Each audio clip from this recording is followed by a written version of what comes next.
Hi guys, Ricky Pope here, and this week on the Christian Nerds Unite podcast, I talk with Anthony Harris, the author of the Sleeper Agent series and Echoes of Memory.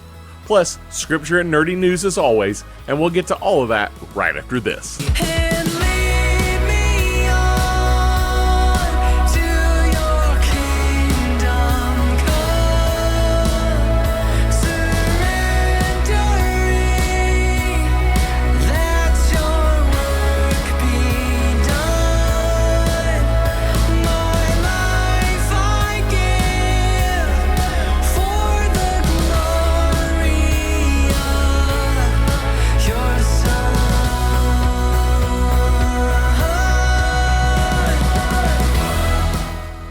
This week I interviewed Anthony Harris, who lives in the mountains of the Tibetan Plateau in China. But before we get to that interview, let's start with some scripture. Let's read Matthew 1:18 through 25. This is how the birth of Jesus the Messiah came about. His mother Mary was pledged to be married to Joseph, but before they came together, she was found to be pregnant through the Holy Spirit. Because Joseph, her husband, was faithful to the law and yet did not want to expose her to public disgrace, he had in mind to divorce her quietly. But after he had considered this, an angel of the Lord appeared to him in a dream and said, "Joseph, son of David, do not be afraid to take Mary home as your wife, because what is conceived in her is from the Holy Spirit. She will give birth to a son, and you are to give him the name Jesus, because he has saved his people from their sins." All this took place to fulfill what the Lord had said through the prophet. The virgin will conceive and give birth to a son, and they will call him Emmanuel, which means God with us. When Joseph woke up, he did what the angel of the Lord had commanded him and took Mary home as his wife. But he did not consummate their marriage until she gave birth to a son, and he gave him the name Jesus. I can't imagine what was going through Joseph's mind when he found out Mary was pregnant, and even more so after the angel appears to him. But as verse 23 says, all this happened to fulfill prophecy. Many scholars say Jesus fulfilled more than 300 prophecies in his lifetime. And one number cruncher I read said that one man just fulfilling 48 prophecies would be 1 in 10 to the 157th power. That's 1 followed by 157 zeros.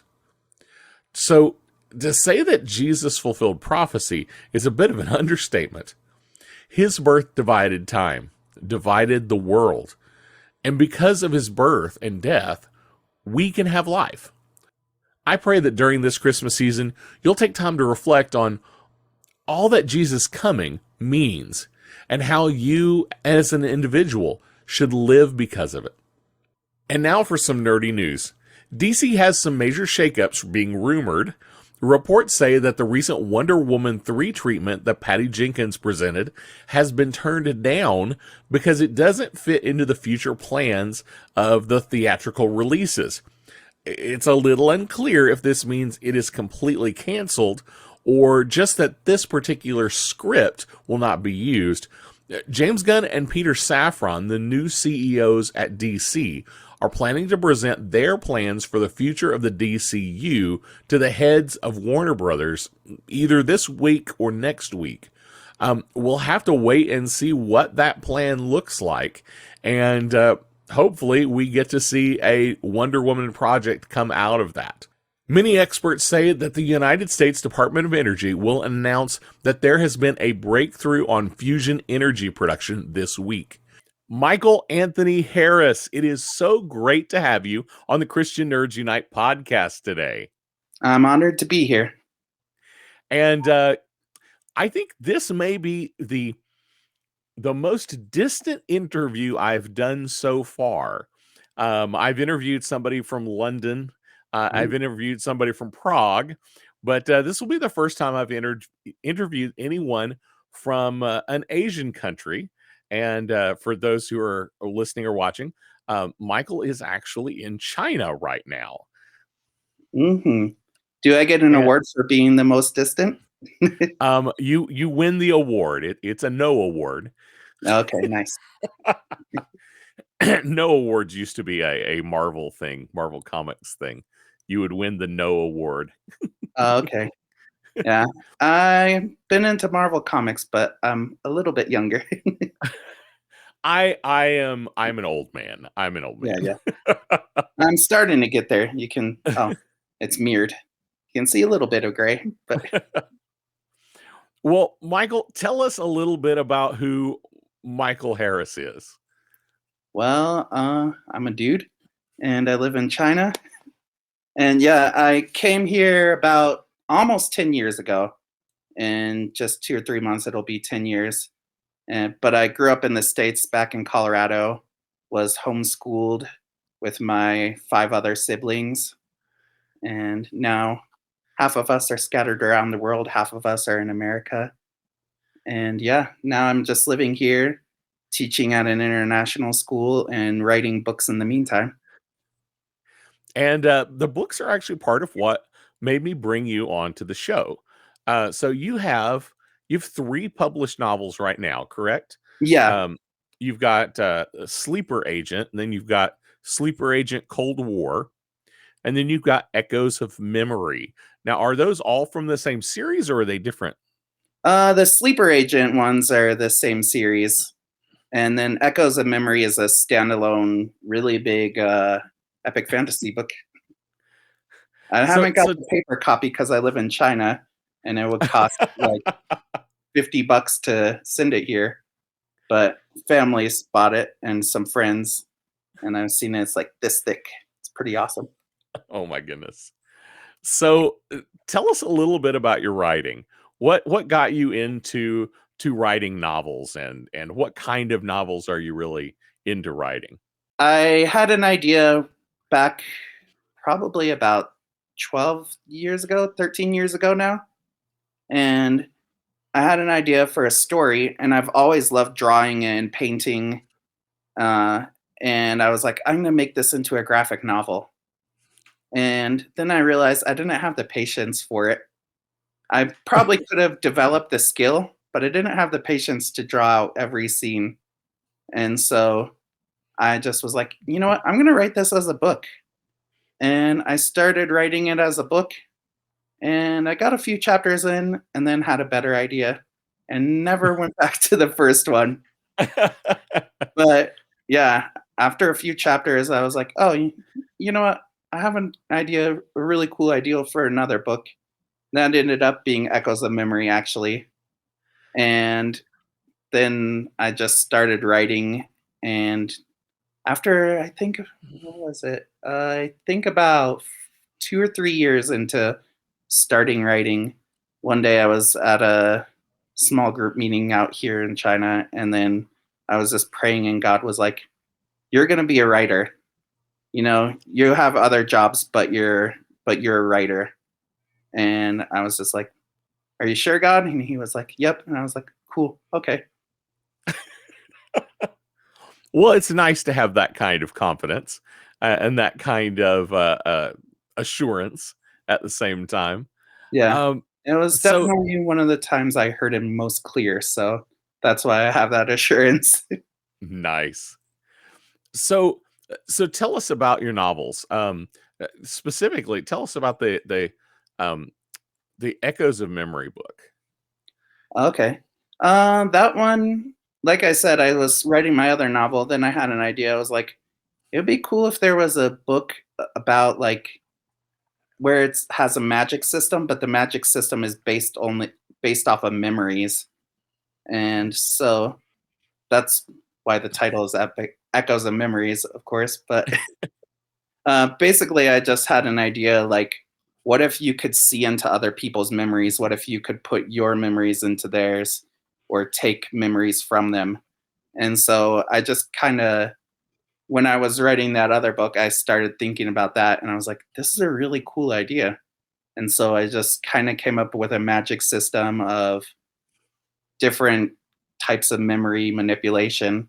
And I was like, what if the emperor, like, what if the bad guy everybody thinks is a good guy because he inserted himself into their memories as a hero and a savior, but that was kind of the farthest thing from what he was.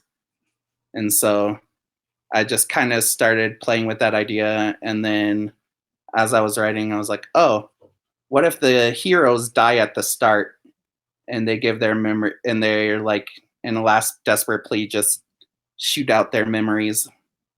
And then I just started writing. And so, like, one of the main characters is a guy named Eris Ravenscroft. And Ravenscroft I had to use because I had a friend with that name. And I was like, that's the coolest name ever. It deserves to be in a fantasy book. No So, doubt.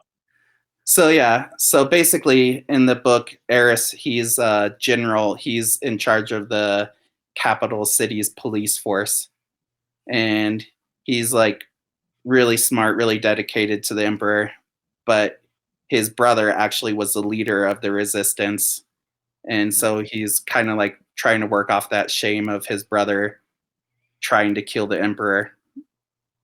And then later, like, his brother dies like 10 years earlier in the story, but later his brother's friend who tried to assassinate the emperor at the start of the story, he gets his memories, so he's trying to find out what's real, like, Mm, and seeing the memories of his brother planning the rebellions and why he was doing that, and he comes to realize not everything is as it seems, and his brother had kind of hid a whole world from him to protect him. And then but he doesn't get all the memories. An orphan named Kestrel, he gets the rest of the memories, and so they kind of have to meet each other and find out what's what, and have an epic adventure in between. nice. When you're writing, um, you said you were writing something and then you had this idea. Where do you kind of come up with your ideas for your writing? Do they just come spontaneous? Do you have to work hard at coming up with the plot ideas? What does that writing process look like for you? Because I know it looks different for everybody. Mostly it's just like I'll just think of something and I'll just get like a cool concept, or sometimes even a title for something like Sleeper Agent, my Sleeper Agent books. I just thought Sleeper Agent sounds like a cool name for a book. And I was like, I should write a book named Sleeper Agent. And then I was like, what would that be if I wanted to write a cool book like that? And I was like, what if the story is about a guy when he falls asleep, he can see through the eyes of people who are awake? Hmm. And that's basically how I got Sleeper Agent. I was like, now what would happen? Oh, he gets caught in a terrorist plot because he's dreaming and sees through the eyes of a terrorist. Hmm. And so that's basically like that's how I came up with my Sleeper Agent books. And then some of the other books, it's mostly just I'll just randomly get an interesting idea, and then I'll be like, oh, that sounds like it would be a cool book, then write it in a notebook and forget to label it, and then find it a couple years later or something. That's some of my books. Others, it's just like, oh, this one's a really good idea. I got to work on this quick. And now you're working on another book that you're trying to publish soon, correct? Yeah, yeah. And what's that? Talk to us a little It's bit a about book. that. If Oh, you can. I was Sorry. just gonna say, share what you're willing to share with about it. I know some people aren't willing to share a whole lot about things they haven't published yet. No, just kidding. Uh, Yeah, this one is a book called Terminal. And basically, one day I was thinking, what if people got superpowers, but what if our bodies couldn't handle them? Hmm. What if like superpowers were a tragedy instead of like a blessing? What if it's a curse instead of a blessing? Hmm. And so basically I got the idea, and it's about this kid named Ezra, and he's like a half American, half Chinese, and he's because write what you know. Uh, but yeah, basically he like at the start of the story, he's in love with this girl, and he's been crushing on her for years, and then he confesses, and he's like, "Oh, it feels like everything's floating," and that's the moment he finds he has superpowers. And then basically in this world, superpowers are a terminal disease because your Hmm. body can't handle the power. So it's kind of his journey from being a normal teen to dying from superpowers, and kind of his steps along the way, how he's dealing with death and fear of death and struggling with God along the way. Interesting. Now, you mentioned struggling with God. So, do all of your books have some sort of faith element in them? I know you're a believer, and you're writing kind of these sci-fi, fantasy, superhero kind of novels. Do you always try to put faith elements into your work? I kind of like to take the more Tolkien approach of it being implicit rather than explicit. Okay. But like some like with the terminal, it's kind of based on real world. So this one, the God is God, you know what I mean? Hmm. But others it's there. Like I have a Asian fantasy trilogy I'm working on. And that one, God is like the emperor of heaven. And he's like the great mover behind the scenes, and like one of the characters believes in him and the others kind of like face some hard stuff, so they don't really want to believe him in him in this first book or two. Nice. So yeah, it's more like, I would say definitely more Tolkien-y in that it's implicit and not explicit. So it's more about the good versus evil ideas and less about an explicit Aslan character. Yeah, yeah, that has its place definitely, but that's not the stories God called me to write. So what took you to China? So when I was younger, I was in love with Asia since I was like a little kid. I was like, that just looks cool. And so I always wanted to come and visit Asia. And then uh, a couple years before I came, I think 2 years before I came to China, I was like planning on going either to China or Japan. Then I made Mm, some friends. Like my dad is a really outgoing guy, and on Thanksgiving Day, I forgot what year it was, but him and my mom took a hike in this nice nature park in the middle of the city in my hometown. And they met some just random Chinese tourists. And they were kind of like, "What's happening? Why is nothing open? Nobody there?" And my parents are like, "Oh, this is Thanksgiving. It's like a big holiday here. Everybody gets together with their family." And then they were like, "Why don't you come and have a family dinner with us and some good friends?" And so we just had three random Chinese. What's the English word for that? Sorry, I know the Chinese word. Liu Shuisheng. Uh, immigrant? study abroad. What's the study? Oh, they were students? Yeah, yeah, yeah. The not transfer students. The study Not abroad. foreign Foreign exchange? exchange. Not Yeah, yeah. okay. Last interview I had, I also spaced on foreign exchange. I don't know why that's such a difficult English word for me now. Anyway, they were foreign exchange students, and they were in Colorado for just like a road trip. And then my parents befriended them, and they came, and then I just got to talking to them, and I was like, you know what? I've been wanting to do this for years, but now I'm just gonna darn the consequences and try it out. And then I came. Then I had friends. They were IMS here in China. Uh, well, yeah, they aren't in China anymore. They were missionaries here in China, Mhm. and I had like two sets of friends, and then one actually lived in the city I'm living in now.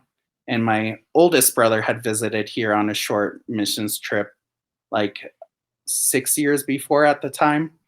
Mm. And he was like, "Oh, I love this city. It's kind of like our hometown in America, like uh, climate and vibe wise, if that makes sense." Okay.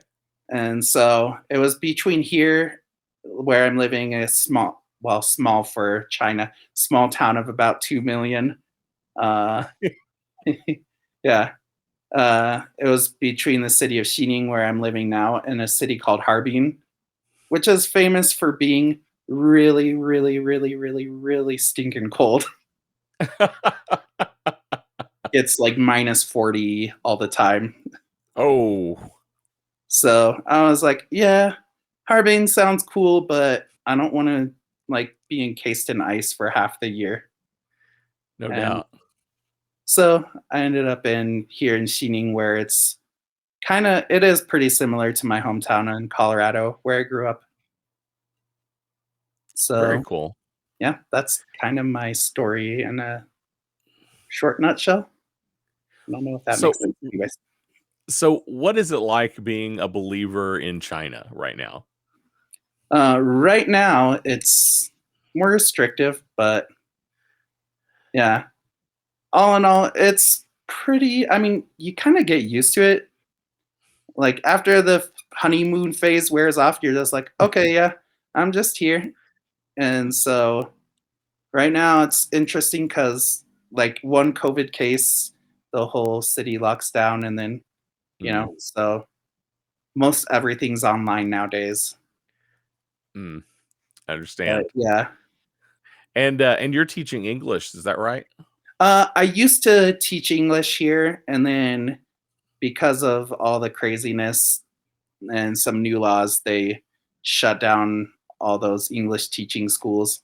So now I'm Mm, actually at an international school, and okay. I'm teaching fourth grade, and then I'm teaching art and PE electives. Okay. So international schools. So these are not necessarily Chinese nationals. These are Yeah, yeah. So this is like a lot of other expats, some okay. Chinese nationals, but they're like their kids hold foreign passports. Mm, okay. I gotcha. So this one, Very all cool. the school is in English, except for the Chinese classes. On your Amazon page, it says that you're a co-owner of a milk tea shop. Is that Yeah. still a thing?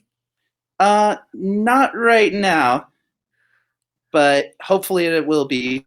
In my guest bedroom, if I go in there, I could show you a giant stack almost to the ceiling of all the tea shop stuff. But some life circumstances happen, so hopefully we will open it up in like a couple, like we're planning to open up again in maybe half a year, a little more than a half a year, 8 months or something. But we're temporarily shut down. So, but it was a fun experience. We had it for a year before we had to shut down for a little while.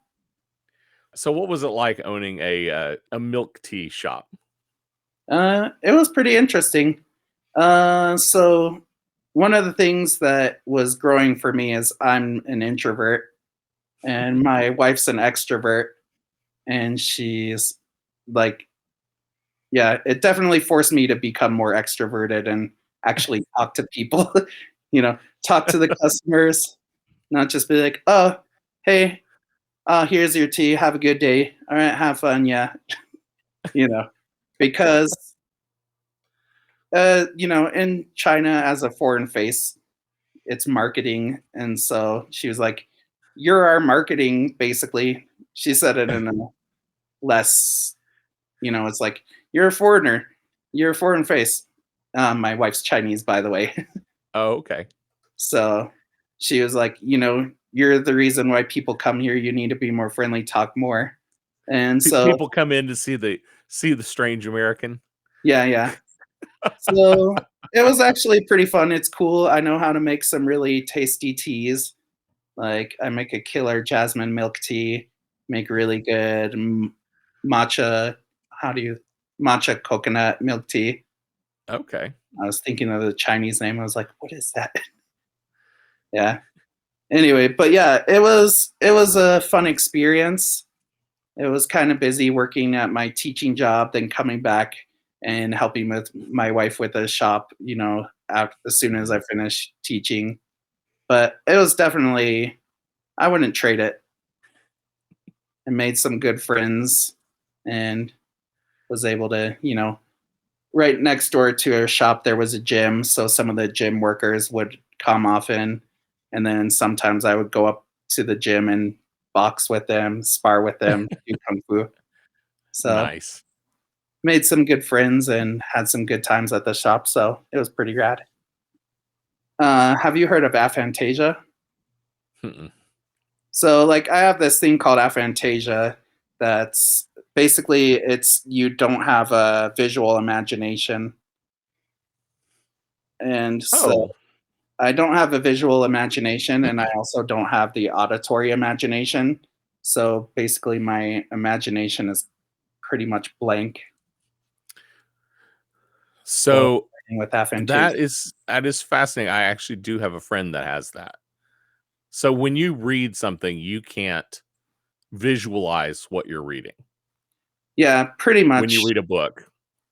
So if I read a book, like I'll kind of get I'll get an idea of it in my subconscious, but my conscious mind, I don't have a visual imagination of it. So I'm just Hmm. like at most I'll kind of have like if you imagine like squinting your eyes so you can barely see through your eyelashes, like Hmm. at most that's the most I'll have 99% of the time. Wow. So does that make the writing process more difficult?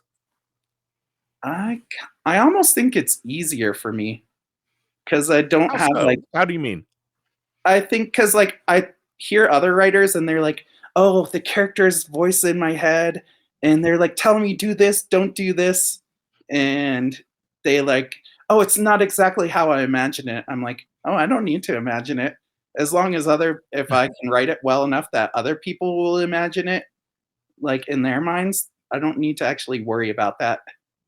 So, like the main thing I'll break down is because I love martial arts, so like Mm. sometimes I'll actually act out some of the martial arts things just to make sure it would actually work. But in some ways, I think it's actually easier to write with aphantasia because I don't have to like be like, oh, this doesn't match the picture in my head. How can I get this just perfect? I'm just like, Mm. I have no picture in my head.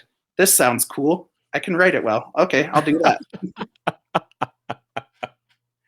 Well, if you had any advice for an aspiring writer out there, and I know some of our listeners are aspiring writers, so if you had any advice for writers, what advice would you give someone?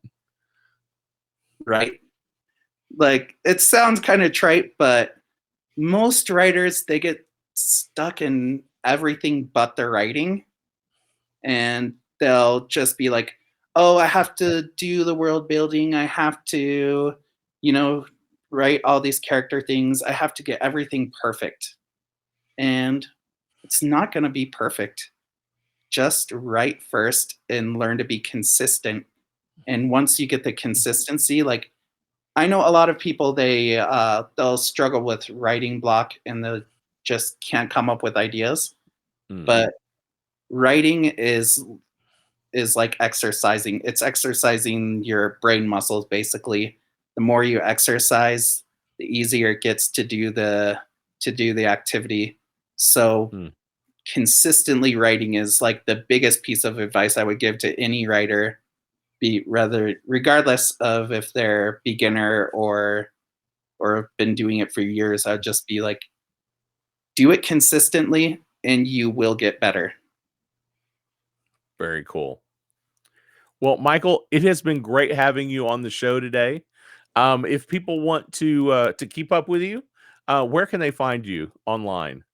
They can find my Twitter, M. Anthony Harris, and they can find me at Amazon, also M. Anthony Harris. You should go there and buy my books. And I'll put links to both And of those down in the show notes as well. yep. I also have a Facebook writing page that's also that, but I'm not good at updating that one. So yeah. Totally understand. So Well, yeah, Mike, you can find me at those places, and or if you want to come to China and have some milk tea, you can do that too. that sounds great. Well, Michael, it was wonderful having you on the show today. And like I said, I will put links to your stuff down in the show notes. Definitely check all of that out. Michael, great to have you today. Thanks so much for I'm coming glad on to the be show. here. Thank you. It was great getting to know Anthony. If you want to connect or check out his books, I've placed links down in the show notes below. Well, that's all I have for you today. Don't forget to like, subscribe, follow, just click all those buttons down there. That way you'll be alerted anytime we put out new content. And you can find all of our social links and links to our YouTube channel and our online store at ChristianNerdsUnite.com. If you enjoy the show and want to help even more, consider becoming a supporter on Patreon. We've changed all of our Patreon levels recently, and every level has great benefits and makes a huge difference in the ministry we're able to do. Supporters will also get to hear exclusive stories of believers we're serving around the world through our ministry partners. In fact, this past week, one of my ministry partners did a training in West Africa, and there's some exciting things coming out of that training. To check it out or to partner with us, go to patreon.com/ChristianNerdsUnite or ChristianNerdsUnite.com and click on support in the menu. Before you go, I do want to leave you with this blessing from Philippians 1. And this is my prayer, that your love may abound more and more in knowledge and depth of insight, so that you may be able to discern what is best and may be pure and blameless for the day of Christ, filled with the fruit of righteousness that comes through Jesus Christ, to the glory and praise of God. We'll see you next week. Blessings. Hey.